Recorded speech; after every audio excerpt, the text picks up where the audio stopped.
the drums! By the center! Quick! March!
All right, good day. Welcome, fathers, deacons, Canadians, and Americans. Anybody? Okay, let's do the state thing. Americans love their states. Who's here from Michigan? Go Blue, is that the right team? All right. My high school was Catholic Central Crusaders. We always said go Blue, but we looked like Penn State. I don't know, we were confused. Anyone from Pennsylvania, Maryland? There's two. Any southern states, Alabama, Texas, anything like that? Any guys going to say roll tide? No? What other states do we have here? Wisconsin. Wisconsin. Badgers. Yeah. Cheese. Badgers. Anything else? Yeah? Mexico. Bienvenido. All right. Entonces, vamos a hacer la conferencia en español, ¿sí? No? All right. Pouvons faire en français. All right, good day. As I said, I want to say a special thank you to all those of you who have traveled great distances to be here. And thank you so much to Mr. Finley and co. for the bagpipes. That was absolutely awesome. I think that's a highlight for a lot of people. And thank you to the fathers for the great Mass and benediction. Mass this morning, benediction, and Stations of the Cross last night, everything. It really, a lot of the guys were saying to me last night after the two or 3 hours we spent at church that their knees really hurt. And I said, good, that's a good way to start a men's conference. Stop being so soft, Sam. Okay, and thank you especially to the members of the Holy Name Society. It is a testament to the group of traditional Catholic men that we have in our priory and surrounding community that we can do this thing. This is 100% volunteer. We do not make a single profit off of this thing. We do this because we love the Catholic faith. We want the reign of Christ in society, and we're sick and tired of the nonsense that goes on in our countries, and we'd like things to change. And the only way it's going to change is if we change our hearts and minds first, and then we can permeate that through society. That starts here. All right. And also, last thing, thank you to Lord Aaron Duque and James Passia for the filming and recording as well. I was going to have to do that myself, and I was sweating bullets. All good talk should start with a joke. So hopefully this is funny. Flanagan walks into a bar. The barman says, Flanagan, what'll it be today? And he says, oh, I'll have 3 shots of whiskey. He says, why 3 shots? That's a lot of whiskey. And he says, well, my 2 brothers are out at war. And I said, every day that they're still alive, I drink for them and drink for myself. He says, okay, pours 3 shots of whiskey on the bar. Next day he comes in, Flanagan, what'll it be? 3 shots just like yesterday. Pours it on the bar. The next day he comes in, Flanagan, I'm assuming you'll have 3 shots of whiskey. He says, no, just 2 shots today. He says, oh no, Flanagan, has one of your brothers died? And he says, no, I've just given up drinking for Lent. Thank you, Father Stannis, for that joke last year at the St. Patrick's dinner. All right, before I begin, I live by a certain philosophy when it comes to delivering what I believe to be an important message. In sports, there are what are called carrot players and stick players. A carrot player is motivated by getting into the end zone or scoring goals. He wants to get the carrot at the end. The stick player is motivated by the stick, meaning either he doesn't want to get whacked or he wants to whack somebody else with it. I've always been a stick player, and I know no other way of communicating. I'm not here to make friends. I'm here to tell you the truth. So please, if anything I say upsets you, please know that I did that on purpose and I expected it to, and I hope it helps. You're welcome. This talk is entitled, Live Not by Lies. I believe there is a book out there by the apostate conservative author Rod Dreher of the same name. This has nothing to do with his book, although I did hear it was a good book, but it's nothing to do with that if you've read it. 3 questions I want to pose to you for consideration. Number 1, why are you at a men's conference? Number 2, why are you here at a Catholic men's conference? Number 3, more importantly, why are you here at a men's conference served by the faithful and priests of the SSPX? Regarding the first question, it does seem a bit odd, doesn't it, that it is necessary to travel hundreds and thousands of miles in some cases to attend a gathering of men who are like-minded. It is a strange thing. I would imagine back in the day, they didn't have to have these sorts of conferences, even if they always had reasons to gather. What does it say about our civilization that in order to get together with a group of like-minded men, we have to put on an annual event? Of course, this is not to say anything derogatory about the fact that we're doing this, far from it, but only to ponder why it is necessary in the first place. I imagine men who went to work in the mines and the fields and whatever thing awesome men in the past used to do. I don't think they thought to themselves, hey, we should probably organize something where a bunch of men get together because we rarely get to do that. Second question, what does it say about the state of Catholicism that these sorts of conferences are required for Catholics specifically? We're supposed to be virtuous. We're supposed to be the leaders. Shouldn't our parishes and dioceses be sufficient? Shouldn't there be a thriving community of husbands and fathers and young unmarried men who see each other all the time? Of course, that does happen in some places, and we're lucky at our priory to have such a community, but we understand that it is generally speaking a rare thing in the grand scheme. And a testament to our community here, we are so fortunate to have, is that the men of this parish and this priory have such strong bonds that we can make this happen. Third question, what does it mean that the only way to have a fully traditional Catholic men's conference is to have it hosted by a bunch of semi-communion, partial communion, half-schismatic weirdos from the SSPX? I did write an article, by the way, on my Substack. It was called Join the SSPX and Partially Go to Hell. Because if we're sort of in the church, sort of not, then only some of us get saved. It's very modern ecclesiology.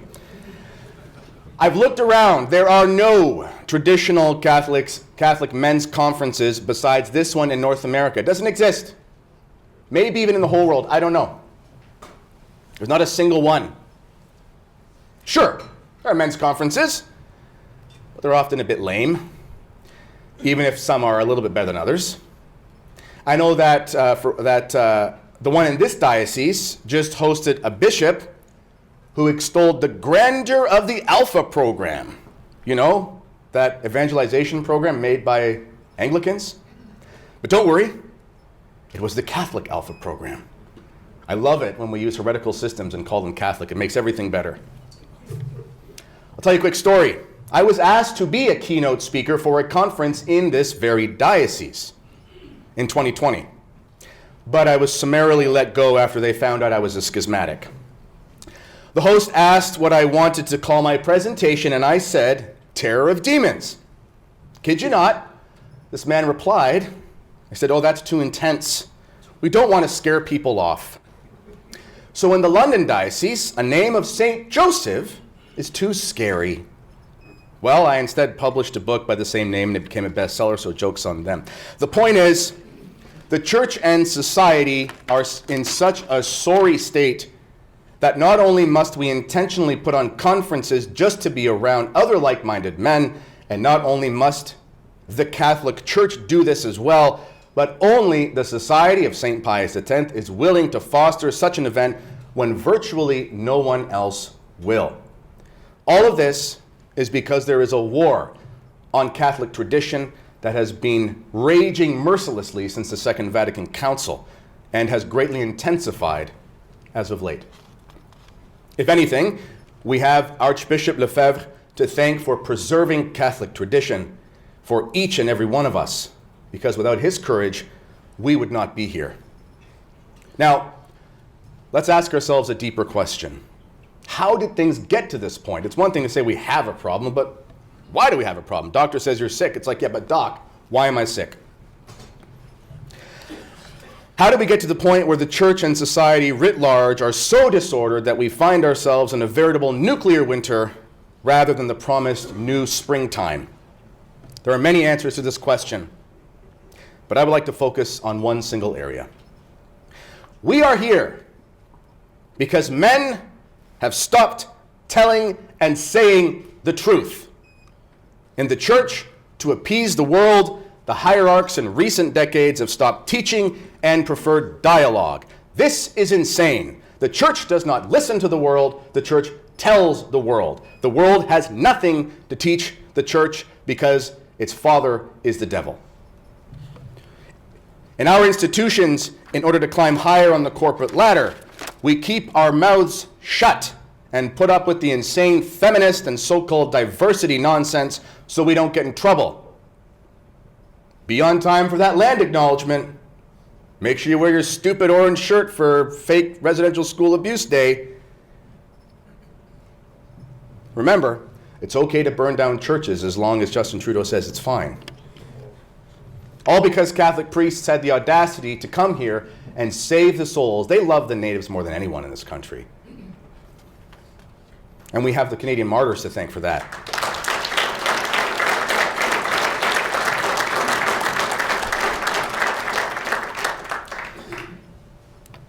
In our homes, many have failed to protect their children and raise them in the faith. Fathers have believed the lie that their children can have the world and all its disorder, and they will still turn out okay. The famous Russian author Alexander Solzhenitsyn, by the way, no one alive can actually spell Solzhenitsyn without looking it up, wrote, there's like 4 Z's and a Q in it somehow, wrote that the Soviet Union lost its power over the citizens when men of courage started to tell the truth. In other words, when they stopped lying. This is because evil of all kinds comes from the father of lies. And all evil is a lie. Whether they be moral, religious, or violent evils, they are all based on lies. Heresies are always lies about religion. Evil politics are always lies about the nature of the human person and society. Bad philosophy is always based on lies about the intellect and reason, and so on. All the evil that besets our world is an extension of the first lie uttered to Adam and Eve: you may eat of this fruit and you will not die the death. That didn't turn out too well. The only remedy for a world run by lies and the bastard liars who oppress the truth is to tell the truth and to tell it boldly. Evil is powerless in the face of truth. This is why the left and the enemies of the church love censorship so much. Now it's funny, the communists and their ilk understand good philosophy and good religion as well as any world-class theologian and intellectual. They understand it so well that they completely inverse it.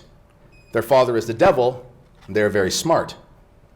They know that if we believe that man was created by God at the beginning of the world in the Garden of Eden, this would mean that we have an eternal purpose and an end we must reach for, which is union with God.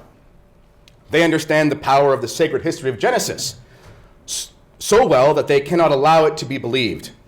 We have Genesis, so they give us Darwin. We have Adam and Eve, created specially by God, so they give us a soulless race of monkey men who have by happenstance evolved into human beings who are ultimately nothing but beasts, only a bit smarter, and therefore can be treated like cattle. Get vaccinated just like your beef. The church gives us an understanding of original sin and the effects of the soul which tempt us to immorality. And they give us modern psychology, and the enemies give us modern psychology that explains all these sinful inclinations away as repressions and neuroses. The church gives us the confessional, where those sins may be washed away, and they give us the therapist to whom we can confess our sins for years on end but never be absolved. The church gave us the index of forbidden books to protect our intellects, from the lies of Satan and the synagogue, and they give us so-called freedom of the press. But you see, freedom of the press was only a transitionary phase wherein man was duped into believing that he could be the arbiter of what was right and wrong in literature, philosophy, and religion. And once we were summarily corrupted, they brought back their own index. In the past, the index would put books by communists and revolutionaries in their place. But now, the communist revolutionaries put the Bible on the index of books not approved by communists. The church gave us the sacrament of marriage, and the communists gave us the anti-sacrament of divorce. We could go on, but you get the point.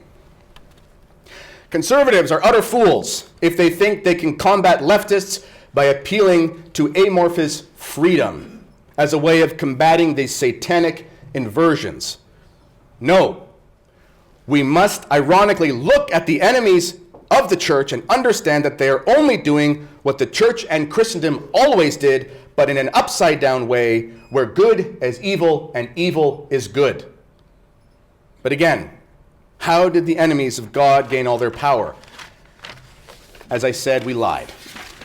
Catholics lied to themselves after the council when they were presented with a Lutheran Talmudic worship service called the Novus Ordo and believed the lie that if the Pope said it was good, then it must be good. You may as well say the Pope made Chinese food and called it lasagna, therefore it must be lasagna. No man, not even the Pope, can tell you that something bad is good and something good is bad. That is the heresy of nominalism, and it was rejected in the 13th century. This is what Mormons and Muslims believe about their false prophets. It is not what Catholics are supposed to believe about their Pope.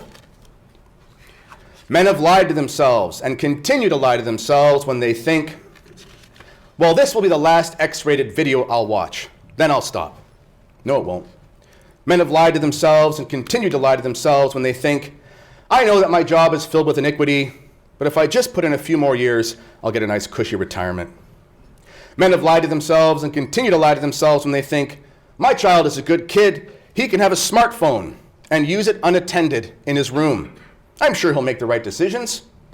You may as well give the kid a gun filled with mortal sin-tipped bullets and tell him to point it at his heart. Men have lied to themselves by saying, I can go to the local health club to work out. Sure, there are women dressed like they're auditioning to be concubines, but I will surely not look and be just fine. Side note, it's my opinion that it's probably not a good idea for any man to join a co-ed health club any more than there is an excuse for a man to say to his wife, honey, I'm just going to hang out with a bunch of half-naked women who are dancing around me. I could go on, but the point is this. The world offers us lies, and time again, we justify assenting or consenting to these lies, and we always have a reason. Oh, Kennedy, you can't actually mean that I should say something at work that might get me fired. That's exactly what I'm saying. But Kennedy, I have a mortgage. How will I make my car payments and afford that vacation to Cuba? Respectfully, this demonstrates an attachment to the creature more than an attachment to the Creator. It betrays a desire to be respectable in the eyes of men more than in the eyes of God. If that is your decision, your soul may already be lost. This is what Jesus said, who turning to Peter said, Go behind me, Satan. Thou art a scandal unto me, because thou savorest not the things that are of God, but the things that are of men. Then Jesus said to his disciples, If any man will come after me, let him deny himself and take up his cross and follow me. For he that will save his life shall lose it, and he that shall lose his life for my sake shall find it. For what did it profit a man if he gain the whole world and suffer the loss of his own soul? Or what exchange shall a man give for his soul? For the Son of Man shall come in the glory of his Father with his angels, and then he will render to every man according to his works. Amen, I say to you, there are some of them that stand here that shall not taste death till they see the Son of Man coming in his kingdom. Imagine if the Canadian martyrs thought like that. I don't want to offend the natives. They might cut my head off. You might say to me, Kennedy, that's different. They were priests. They didn't have families to support. You're right. But you know who did have families to support? The early martyrs of Rome. They didn't put up with lies or assent to them just so they could get a pension. Let me tell you a quick story. I used to be a teacher in this town. There came a point when I knew, and I should backtrack here for the Americans, teachers in Ontario make $100,000 after 11 years, and they get an 80% pension. Summers off. Actually, there's a joke that teachers tell. You know, you say to teachers, you get, all these months off a year. They say, no, I only get 2 weeks at Christmas. And they say, what about the summer? You say, those aren't weeks, those are months. The point is, it's the golden goose. You work 6.5 hours a day, you get $100,000 a year, you retire at the age of 55, you get your swimming pool, you spend your winter in Florida when you're playing golf in your 60s, and it's a good life. I had that job. But there came a point when I would have to choose the truth over my career. A career I spent years in school for, and that I spent about 50 grand to obtain. Still am paying some of that off. I had a choice. I could either not tell the truth about the faith, or I could tell the truth about the faith. And I was teaching a religion class. Well, I did tell the truth, and I lost my teaching license. I had to change careers, and in this very town, there was a massive movement to have me ridiculed and shamed by radical activists of the Rainbow Mafia just because I wouldn't say there were more genders than there are slices of bread required to make a sandwich. It's 2.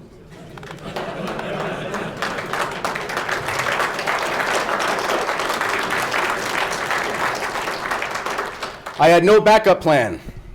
I was accosted by people in public. My children were accosted. Even family members received things like anonymous phone calls. It was very strange. Threats and all these things. Do you know what could have made it all go away? If I had shut my mouth and just assented to the lies. If I just pinched some incense to the rainbow Caesar, all my troubles would have gone away. I had friends, good conservative Catholic friends say to me, Kennedy, you have a bunch of kids. You're just starting your career. You have to find a way to keep your head down. How would that be any different in my position than participating in the lies? They told me, Kennedy, you don't have to actually say the lies. You can just not say the things you're saying. Really? Imagine a Christian in Rome saying, well, I don't support what Diocletian is doing to St. George, cutting his head off and all, but I won't say anything about it if asked. The minute you decide to shut up about the lies and keep to yourself, you are already at the risk of becoming a tool of the devil. Even if you personally do not commit the grave sin of lying in the positive sense, you have still made yourself an accomplice, at least indirectly. In my case, things have worked out. For some reason, there's a bunch of men here who like the things that I say, which I cannot understand to save my life. I had no idea that people would actually want to hear what I have to say, and I could make some sort of modest living out of it. But I will tell you this, I was prepared to make a radical change. And in fact, we did make radical changes by moving and all this kind of stuff, but I was prepared to make radical career changes if that is what it took. Whatever it took was fine with me and my wife. And I should say, I don't want to get misty-eyed, but my wife has been through all of this with me.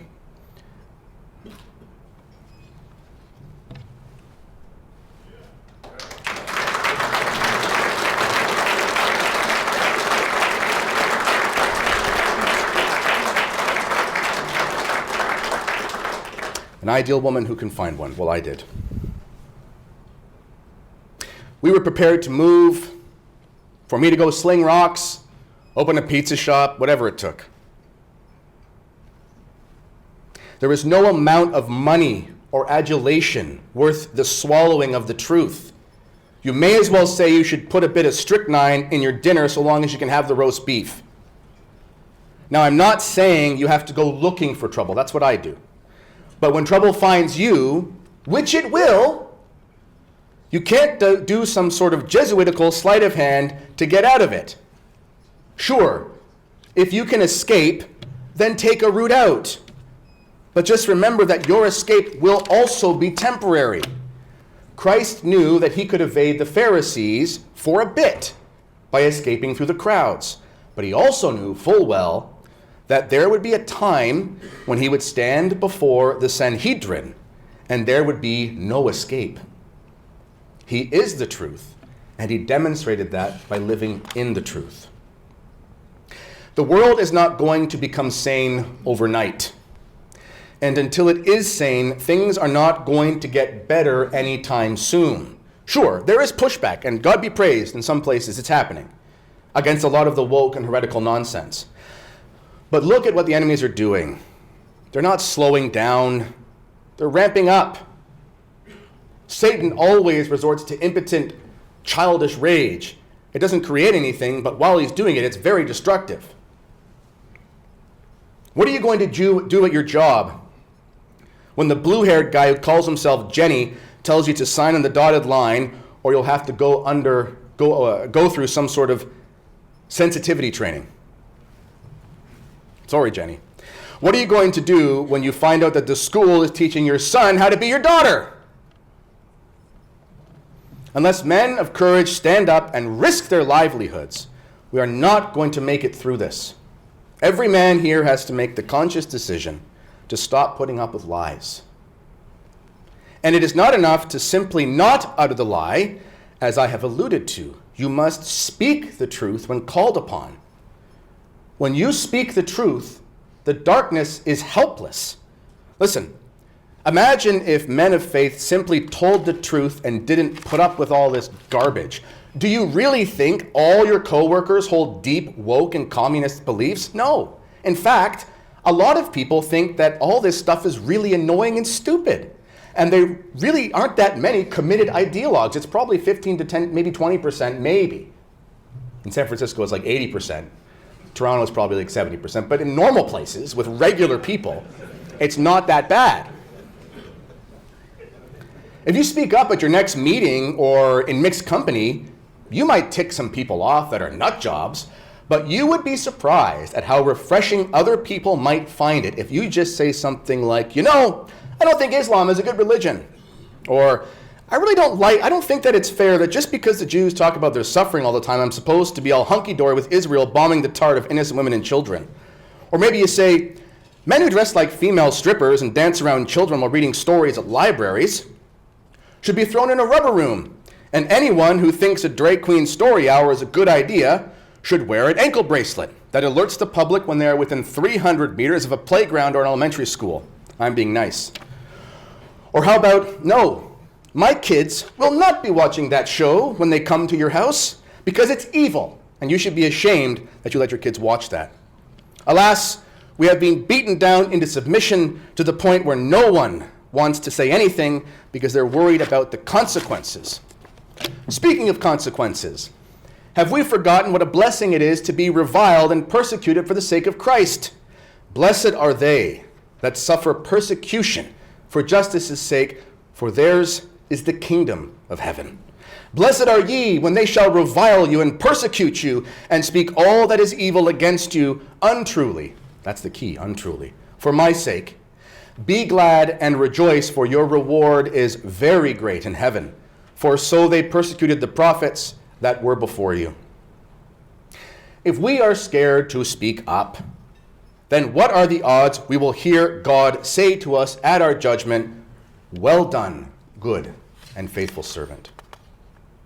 Everyone, therefore, that shall confess me before men, I will also confess him before my Father who is in heaven. But he that shall deny me before men, I will also deny him before my Father who is in heaven. Do not think that I have come to send peace upon earth. I came not to send peace, but the sword. For I came to set a man at variance against his father, and the daughter against her mother, and the daughter-in-law against her mother-in-law. Call to mind these other words of our Lord the next time you consider skirting around the truth. He says in the book of the Apocalypse, I know thy works. Thou art neither cold nor hot. I would that thou wert cold or hot. But because thou art lukewarm, and neither cold nor hot, I will begin to vomit thee out of my mouth. Men, it's actually very simple. We tell the truth, no matter what, and if we're lucky, we're persecuted and hated, and because of that, we're blessed in the eyes of God. It's pretty simple, pretty easy insurance plan. Or we can be effeminate weasels who try not to offend anyone, and Christ will vomit us to hell. I'll take option number 1 and not number 2, please. Imagine if Archbishop Lefebvre had kept silent. Where would the Latin Mass be? Would there be any traditional seminaries? If it wasn't for that man's courage and willingness to simply tell the truth, no matter the consequence, we would all be singing "Gather Us In" while receiving communion from the lady in the pantsuit.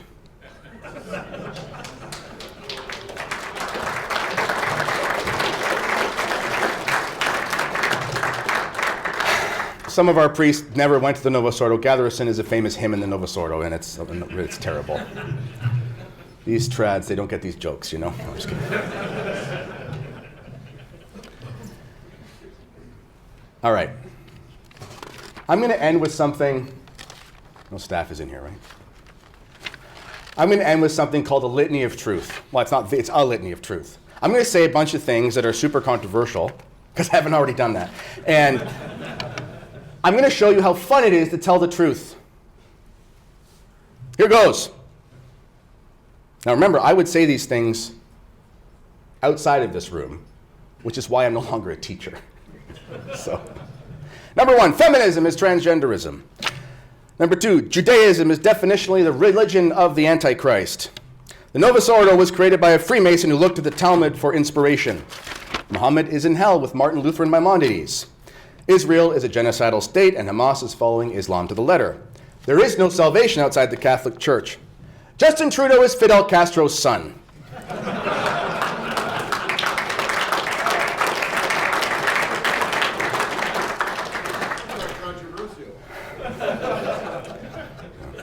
Vatican II was a complete disaster and should be done away with. There is no such thing as religious liberty because there is no such thing as liberty for the devil's heresies. The bishops who covered up for perverts or promoted sodomy should be exiled or worse in a saner time. Pachamama was bad, but Pope Francis was only doing what John Paul II did before him at Assisi. The charismatic renewal is a Pentecostal heresy, and the Holy Ghost would never make anyone babble on in weird tongues and wiggle around on the floor like a drunkard. The Virgin Mary and I have a lot in common. Both of us had never been to Medjugorje. Any bishops...